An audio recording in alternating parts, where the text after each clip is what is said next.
Welcome, Mark. Thanks for having me. You're a facilities manager with Janssen, Johnson & Johnson, and maybe if I could begin with asking you about your own background with the company. When did you join it? Yeah, I suppose I'm known as a Janssen baby. I came straight out of school back in 1999 and started an apprenticeship with Janssen, and after that I became a fitter with them, worked my way up along them with a supervisory role, critical utilities, and then facilities manager over the two sites before breaking away just to the main Janssen Sciences site in Ringaskiddy. So there was always plenty of opportunities for growth as I progressed along, so it was great. So you came in through the apprenticeship model, and your educational and further training went on in other regards. So maybe you could tell us about so I suppose I did my the standard apprenticeship with FOSS back in 1999 until 2003. I kept working away, and then I was upskilling as I went, so Janssen supports that heavily. So I went back to college and did my degree, so I have a Bachelor of Science degree, so Janssen would heavily support all that, and it's good for people development, so there's plenty of programs on site that we're heavily involved in that regards. I will admit I'm a lot older than you, I think I am anyway, but back in the day when you were doing that apprenticeship program, did you see yourself that your career would evolve in this manner, or did you very much see yourself at this time in your life still being what you trained in originally? At the time, I loved the tools. Like, I grew up working on farms. I just loved the tools, fixing equipment, machinery. But as you progress and as you get older, you see yourself going different places, and you see what difference you can bring to the company. So I thought I could bring a bit of structure to what I was doing, because I loved it. I was heavily involved in it, and I was able to bring a small bit extra to the supervisory level, and that's why I wanted to progress along. So and how were those talents spotted that you obviously had? I suppose it's up to the individual, really. Each individual brings something different to the workforce. So I suppose I had plenty of drive and enthusiasm, and I wanted to progress and bring things along. It's not just about fixing things, but how do you stop them from breaking down again. So I wanted to take that next step and make sure then that you left a trail behind you, that somebody else could follow that path, whether you update an SOP or a work instruction, to make sure it was done in that correct manner. So I suppose it was just my drive for it that people saw it, and kind of I was mentored a small bit and brought along that way, and I was lucky enough that several years into being a fitter that I had the opportunity to become a supervisor. So it's I suppose these things are never a shoe-in, like you said, go through all the interview process and everything, but it was good to be on the ground and have the backup knowledge of the people on the ground. And stepping outside your own personal learning and work career journey, maybe you could tell us something about how Johnson & Johnson support access to employment and the role it plays and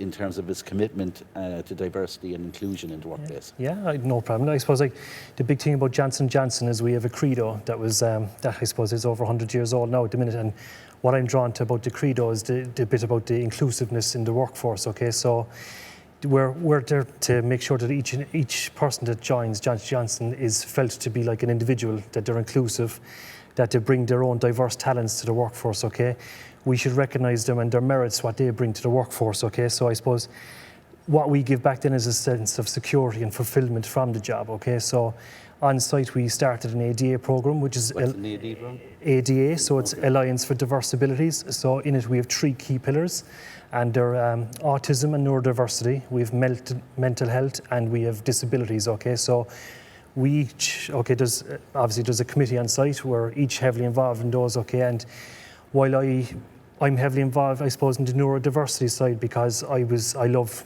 the Special Olympics, and that's the link with the CoOp, which we'll get into. Yeah. But I'm heavily involved in neurodiversity, but recently I'm heavily involved in the disability side, because as a facilities manager, you got to make sure that the facility is I suppose disabled, access friendly for people with disabilities, whether it is autism, neurodiversity, vision impaired, hearing impaired, in a wheelchair, whatever it is. And I suppose I have skin in the game in the past 4 years. My brother had an accident, he's now in a wheelchair, so I'm heavily involved in it on site, and you can definitely see there's been a change in site in the past 10 years in J&J massively. But with the committee we have now, there's massive drive, because a lot of people in the committee have skin in the game as such, and you can definitely see the changes on the site. And does that diversity, in terms of how the workforce is composited, does that enhance the workplace? Oh, definitely. Like, I suppose J&J has a guidebook anyway for workplace experience and workplace inclusivity. So with every renovation we do, you have to go back to the guidebook and make sure that everything is wheelchair accessible. You have your audio links set up in the room, visual impairment. J&J are well ahead of the game, okay? But then when you get to the site, it's simple things that we forget about. When we linked up with CoOp, okay? Saves me asking the question. Saves you asking the question. So when we did link up with CoOp, that was done through the Special Olympics, okay, and it was they were always there at the event. Special Olympics Ability Work Programme started, the link started. So when we said we'd first get somebody to site and we did a job shadow days, that all went swimmingly. They ran on site for 6 hours and away it went. So we said we'll take a step further. We'll get somebody onto the site. So we had the position of a kitchen porter available. So we said, can you fill the position? And they said they would, no problem, and it'll take them a couple of weeks. And we were saying, grand. What we didn't understand is getting the person to the site, getting them to know the bus routes, getting on and off the bus, and all that bit that we had kind of missed. Like, we just took it that somebody would come to site, start a job, away you go. Whatever you need on site, we're there to support. But so the access to the workplace. Getting that person, getting to know the bus routes, when to get on and off the bus, walking from the bus route onto the site, making sure that the footpaths are cleared, the right lighting, because it was totally different to what we were used to. So the first person we brought onto site, he's there with us now 3 years, and he's a full-time employee now with us. So he started 3 years ago, and it was a big stepping stone for us. But the CoOp Ability work, what that brings to it is the support background. It's unbelievable what they have for us. So the job coaches, like that initial kickoff, getting them to the site was very important for us. You know, so I suppose it opened their eyes a small bit.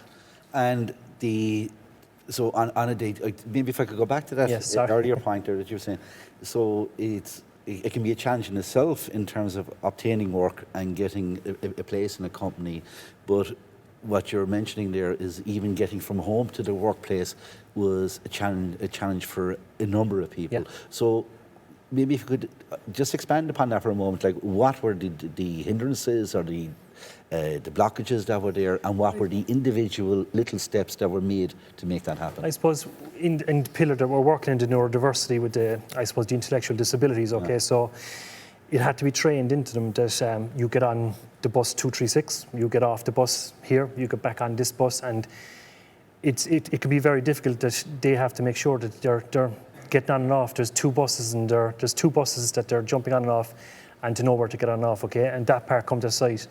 The one thing I will say is that they're never late. All right. I mean, once you give them a schedule, they know what to do, and it's trained. It's unbelievable.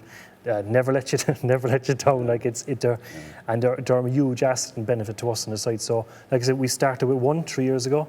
We now have 5 people working from CoOp on our site. We have 2 in Dupuy. We have 1 in the Chem site, and we reached out to Limerick Youth Services, who now have 2 in Vision Care above. So the programme expanded from our knowledge of what happened with our first foot in the water, shall we say, and it kept growing from that because of the support of CoOp and their job coaches. They come in still once every 2 weeks to make sure everything's okay. If we have any issues, sometimes it's getting a message. I could tell you if something's right or wrong, and you'd get the message.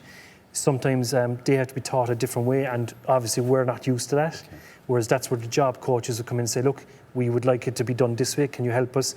They'll come in, they'll set the roadmap with us too and say, Mark, if you talk to the individual this way, tell them to do this way, show them this, and we said, perfect. And that's all we needed, is a bit of the reverse job coaching as such, whereas we are always very good at saying, you're in to do a job for us, this is what you do for us. We then had to figure out, well, Mark, this is what you need to do to help and support this person. So a bit of reverse mentorship as such with the Ability at Work programme. And some might say that making the workplace more inclusionary is a charitable act, but listening to yourself, it's actually to the betterment of the company overall. Oh yeah, massively. Like I said, it's great to be in the position I am as the facilities manager to make these changes when I'm so heavily involved, okay, but it's not just me. It's J&J globally. They're doing it. Everything from how we go out and hire talent. We have new Textio. It's a Textio, it's called. It changes the wording on the, so if I want to recruit somebody, it changes the text to make it all inclusive. Okay, it makes it all inclusive for everybody, from your gender to your diverse abilities. It's everything. Okay, so from the talent attraction all the way in, we're trying to make it open to people that we're looking, and there's no disability is off the table if you're coming in. If you're able to do the job, you're in the mix for the job. It's simple as that.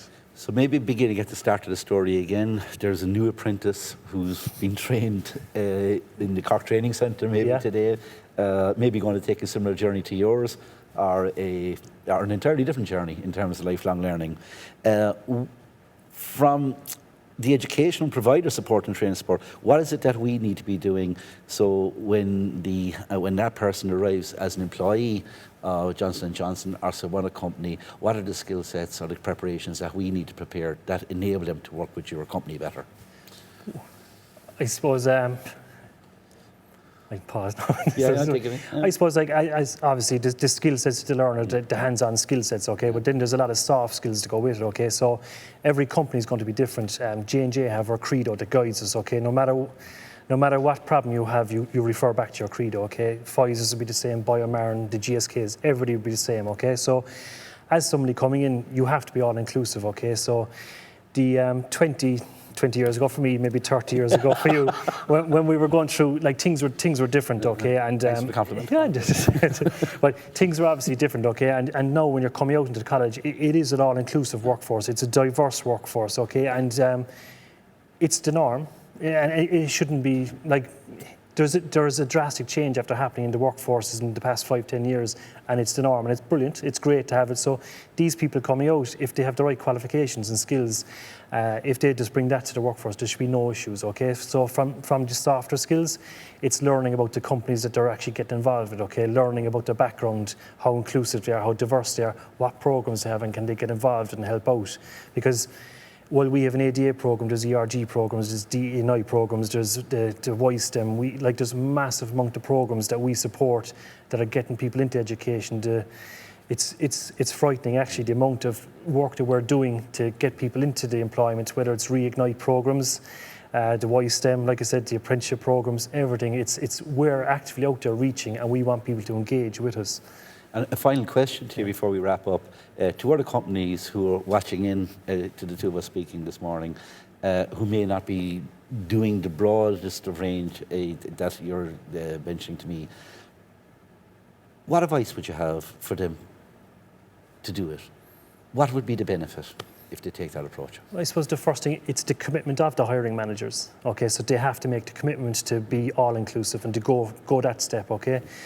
The benefit is, I suppose, you're filling, okay, you're filling a position that you needed to be filled anyway, okay? So I suppose the benefit of filling it with somebody from CoOp, okay, is the joy that they bring. I mean, there's a different sense to a person that you come in with intellectual disabilities, and you see this person working, and they're just happy all the time, and nothing ever gets them, you know, and that gives you an extra sense of a good feeling. And it's not just for the good feeling, but they're doing a job that needed to be done anyway. They're well able to do the job, and there is a massive sense of fulfillment and accomplishment in giving somebody who might never have been able to get onto the working ladder, giving them that position and seeing them thrive in the position. Like I said, our first person is with us 3 years and is now full-time with us, and I don't see him going anywhere anytime soon. He loves it. He moved out of home last year, and he's 23 years of age. Huge step for him, having his own wage with him, moving out. So just seeing that, you can see what difference it can make by giving somebody an opportunity, and that's all it is. It's up to the hiring managers just to give that opportunity, and don't be afraid to do it. Thank you very much, Mark. No problem.